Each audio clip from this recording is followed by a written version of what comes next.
Hey everyone, welcome to this week's weekly chat. Today we're talking about the myths that are holding you back from investing in condos. Watch now. Hey everyone, welcome to this week's weekly chat. Alex Wilson, team lead alexjwilson.com, and of course we have Kyle DeVigi, director of operations for Remax Wealth Builders Real Estate. So Kyle, what do you want to talk about today? Today we're going to be debunking some of the common myths surrounding pre-construction condos. Yeah, that's probably a good idea. Sounds good, right? Yeah. I get a lot of objections, and really going over these will help ease some people's concerns about why they haven't went to the other side of the fence. So why don't you ask away, Kyle? Well, one of the main misconceptions is that being a landlord is a ton of work. You constantly hear about this, right? You're going to constantly have to be visiting the property, following up on your tenants. What's the actual reality, Alex? So you've heard us preach time and time again, buy in Toronto. This is where the high-paying jobs are. This is where the population is. We just finished a two-part series on talking about all the high-paying jobs that are coming in the commercial development-wise. So these are the individuals that are living in these units. High-paying jobs, basically need a roof over their heads to go to sleep, and then they go to work, and then they go play. That's what they do. So in regards to tenants reaching out to you, very minimal. Number two, it's the type of product. These are really concrete boxes in the sky. I do have to trademark that reference. Darren Shrosby, you gave me that reference. But these are concrete boxes in the sky. So very few things can actually go wrong compared to when you have a freehold home, which I own and live in, and Kyle, you own and you live in as well. There's much more maintenance and issues that can come up, frozen pipes, roofs that have to be furnace replaced, issues, basement leaks, like so much stuff, right? Landscaping, Yeah. which is the bane of my existence the last 2 summers. So all these things come up and you have to deal with, or snow removal, all that kind of stuff you have to deal with. With a condo, concrete box in the sky, rented to a professional, that just works and plays and goes to sleep. That's all they do. So first of the month, money's going to be in your account. There really isn't any issue on payment wise. And then from actual issues in the unit, you may get a call about a clogged toilet. Guess what you reply back? Buy a plunger. The light bulb's out. Go replace it. Simple issues that are actually the tenant's responsibility, and these are the worst case scenarios where you get replies on these kind of things. So very actually easy to be that landlord, and it is, as we've discussed before, a really passive opportunity, not very hard to deal with these. And I have gotten calls from my tenants before, say the heating isn't working. It's actually one that I received. And 90% of the time, the answer is you need to talk to property management because it's not an issue with the unit, it's an issue with the building, and they need to address it. Yeah, and great point, Kyle. And these buildings have building managers. So the building managers is a building related issue. It's not your concern. So that compared to a freehold wise, the building is your concern. You own the building. In a condo, you own a box in the overall building.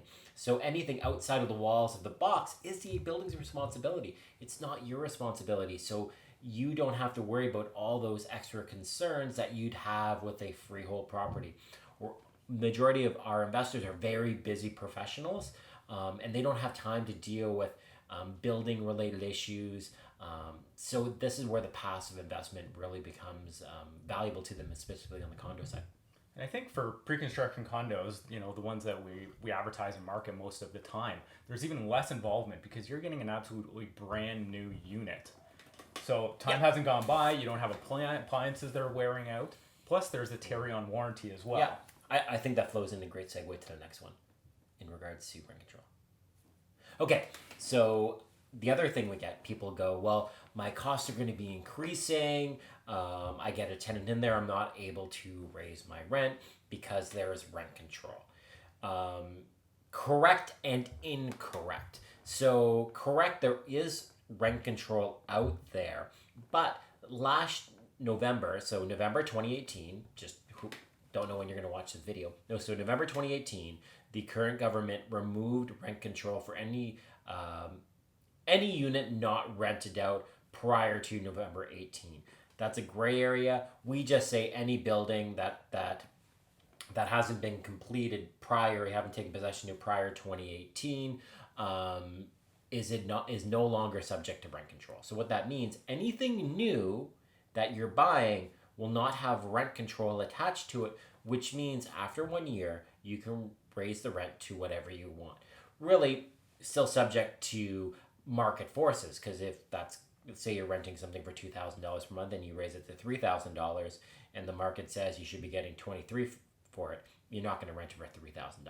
But you're not constrained by a government organization mandating a specific increase. So older inventory, so resale inventory built prior to November 2018, that is subject to rent control. But the new pre-construction projects, none of those are subject to rent control. Therefore, you're able to increase the rent to accommodate for increasing costs with your unit as they come up, as long as the market rent bears it, meaning depending what the market rate is out there. I think that's the thing to keep in mind the most, is you always hear the stories, especially in the media before, about rents doubling overnight and these sort of scare tactics happening in the media. Yeah. Oh, yeah. They was huge scare tactics in the media. We could dedicate a whole episode to what happened with the Fair Housing Act in April 2017, but we won't get too deep into that. But there was a lot of media picking up very specific instances which wasn't painting the picture of what was actually going on in the market wise. So really, you're dealing with decimal point percentages of the actual overall industry, and then enacting legislation based on those decimal point instances in legislation.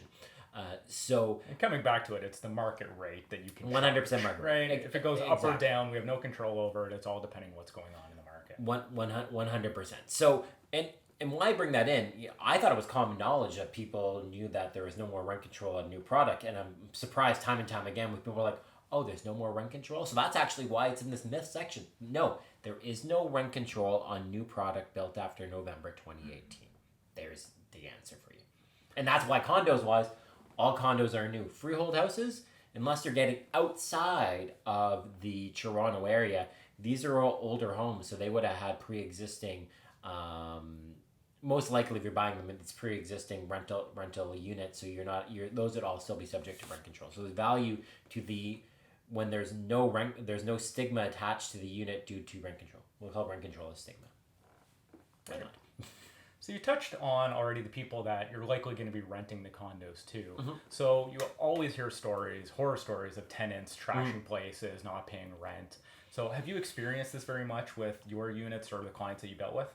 No. It goes back to we're renting to professionals wise. And when you rent to professionals, again, they're just there to go sleep in the unit, wake up, go to work, and go enjoy what downtown Toronto has to offer. And it really comes down to a few simple steps in order to properly screen a tenant. And what we actually do the placement of tenants in our property. So if it's something where I don't even want to show, if I'm my investor shoes, if I don't actually want to go through the whole process of finding the tenant, which is another objection we get, that's no problem because we have the full services to help you find the tenant, and we have a less than 1% vacancy rate, so it's really easy to get a tenant into these units. But in reference to tenants trashing units, tenants not paying, if you do these simple steps, employment letter and employment validation, that way I know where they're working and how much they're making, so I can get a good understanding if they can afford the rent. Number 2, credit check. But specifically, run the credit check yourself. That way, you're confirming you're not actually getting a fake credit check, which is very easy to do, just a little PDF, Photoshop, boom. We've seen those come through. That happens. But if you run your own credit check, you're actually getting it from the horse's mouth, your Equifax or TransUnion, seeing what their credit report is, reading the credit report. If you just do those 2 things, you are going to be completely fine on the tenant that you get in there. Your tenant will not trash your unit, and your tenant is going to pay their rent. Now, can a tenant be dirty? Can a tenant be a little bit whiny? 100% that can actually happen. But in regards to actual massive damage to a unit wise, or delinquency and payments wise, you do those two things, you're all good. Do your basic due diligence too, right? You're gonna Google them. You're gonna go on Facebook. Yeah, You're gonna these see days, social what's media. going on. Oh, 100%. Yeah, you look at it, take their name, put it in, check out LinkedIn, check out Facebook. It's really simple to do that. Now, I'll add one thing though. One thing I did leave out was references wise. We do check references, but I take the references with a grain of salt, because I could really put anyone's phone number down and just say, hey, this is a reference, or this is a past landlord wise. Or let's say they're in a current landlord space and the landlord's like, I just want to get rid of this person. Of course, that landlord's going to give a glowing recommendation for the person, because they're like, if they move into that unit, they're out of here and they're out of my hair. So we don't rely so much on the past recommendations wise, because how do I validate that reference point? So just something to keep in mind. But a job letter doesn't lie, and a credit check doesn't lie, and your own little snooping on LinkedIn, Facebook, which we actually do. We check people out on those when we're doing our validations wise. And really that covers a lot of it. And you know what? We'll also rent to international students as well. We don't have an issue with that. There are a few extra measures that we take in those cases. But just reading the situation and figuring out what's best. Kyle, have you never had any issues with any of your rentals? Nope. No. We just want our tenants to leave. We're just getting under market rates. Yeah, so that's correct. Units Actually, right now. our tenants are very, very lovely, and no tenants you don't need to leave. Yeah. So Alex, HST and having to pay HST on new condos is another common misconception. Do you want to talk about that a little bit? Yes, this gets very confusing when we're talking with investors wise, and they get caught up in the HST. So, do you pay HST on closing as an investor? The answer is, actually, I'm going to back up. Is HST included in the purchase price of your investment unit? Here in Toronto, typically the answer is yes. 100% of the time, yes, here in Toronto wise. So HST is included in the purchase price. Now, when you buy as an investor, the builder has factored in the HST rebate on the unit. So what that means is that when they sold you the unit, in their whole pro forma statement, there is an HST rebate, and they claim that rebate if you're moving in. Now, if you're an investor, they're like, you know what? I don't know what you're going to do with that unit.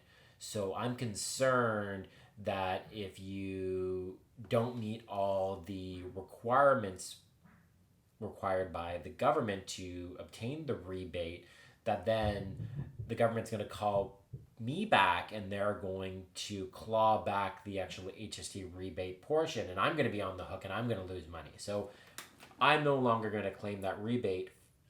I'm going to make you claim the rebate. So if you're claiming the rebate, then you're going to have to pay the builder that amount on final closing wise, because they factored that money in and they're not getting that money anymore.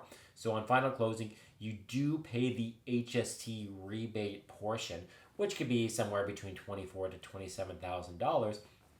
But then on final closing, you apply for the rebate and you include your 1-year lease with the paperwork to get that back. Your lawyer will do it. There's third-party companies that will do it. So it becomes a cash flow item on final closing wise, and you get that money back. So just something to factor in so you know that money. It doesn't cost you any more money. It's just a extra step that you do, and it's going to be 3 to 4 months after final closing.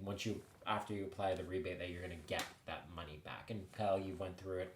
I went through it.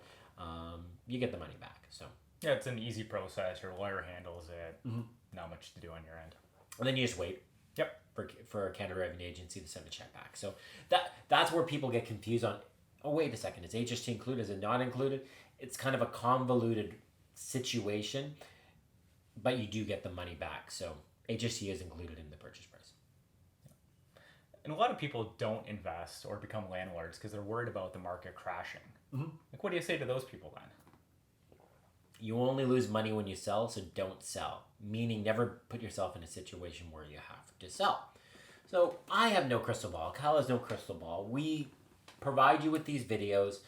the fundamentals still remain strong on price growth. But you can still have dips in the real estate market. But the thing about the real estate market is prices will always rebound and prices will always go up. So it all comes down to playing the long game in real estate. If you're in it for the long game and use our tools, refinance tools, that kind of thing, to take equity out as you want to take equity out and refinance wise, you're not going to lose money, and you'll never worry about a market crash in real estate, because you're always going to have a tenant in the property paying down your mortgage. Population growth wise, job wise, we know that we need the supply for the people coming here. We know the jobs are here. We know that the people are here. We know culturally people are here. This is the epicenter. This is where people are going to move. So we're not worried about an unit being empty. If there's a dip in activity, okay, that's fine. But we know that there's someone living there that's still going to be paying all my costs anyway. So whatever, it's just a number on a piece of paper. Over the long run, I'm still going to win on my property. So ultimately, that's my answer. I don't worry about some sort of market crash coming, because I just look at my long-term fundamentals, and everything looks great on that. So that's my answer. Anything you want to add to that there? No, I think you nailed it. Yeah, and if you look at it, if we look at, let's dig down.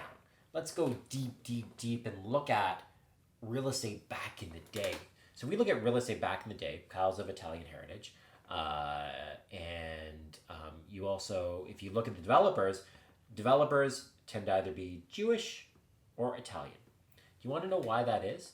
The reason is, Toronto's past isn't nice and rosy and sunny. Toronto's past can be a little dark, and people of Italian or Jewish heritage had difficulty in the Anglo-Saxon commerce of Toronto back in the day. They had difficulty penetrating into that business. So what could they do? They could buy land. That's what they did. And they just bought land, they bought land, and they bought land. Because it's the age-old saying, they're not making any more of it. So you put your money in land and you buy and you hold. You buy and you hold. You buy and you hold. Now we look at these billion-dollar family valuations because they just bought real estate. They knew that if we hold on to the property, it's going to go up in value. And these developers look generational out now. They're looking at it. They literally look at a map and they look at growth patterns, and they're like, okay, in 10, 20, 30 years, this area. So we're going to buy some land over here so that we know our great-great-great-grandchildren, as when they take over this company-wise, they're going to have land to develop over here. Now you have that generational thinking-wise in this land development-wise. It is a billion-dollar game. We're not playing that. We're just playing a small little portion. We're just buying our little small box in the sky, not too risky, playing in real estate, because we know that little box in the sky is going to be worth more money in the future, and there's going to be someone that needs to live in that box in the sky if they're going to be settling in the city of Toronto. Did I go a little bit of a tangent there? A little bit. Okay, sorry. But that's what you have to think, and just look at what's happened in the past and project that into the future, because they're not automating the roof over people's heads. So before I go on another tangent, we probably should end it here. I think so. Okay, that's a good idea. Okay, guys. Thanks for watching the videos. If you're interested in investing, please reach out. Contact alecjwilson.com, 416-996-5181, or you can reach out to Kyle at wealthbuilders.com. That's what it is, right? Kyle at remaxwealth.com. Kyle at remaxwealth.com. It automatically comes up when I send emails. We'd love to help you guys out. Book a consultation and to building your long-term wealth, generational wealth, and financial freedom. Okay, guys. Talk soon. Bye-bye. Good with that? It's real. It's a summer.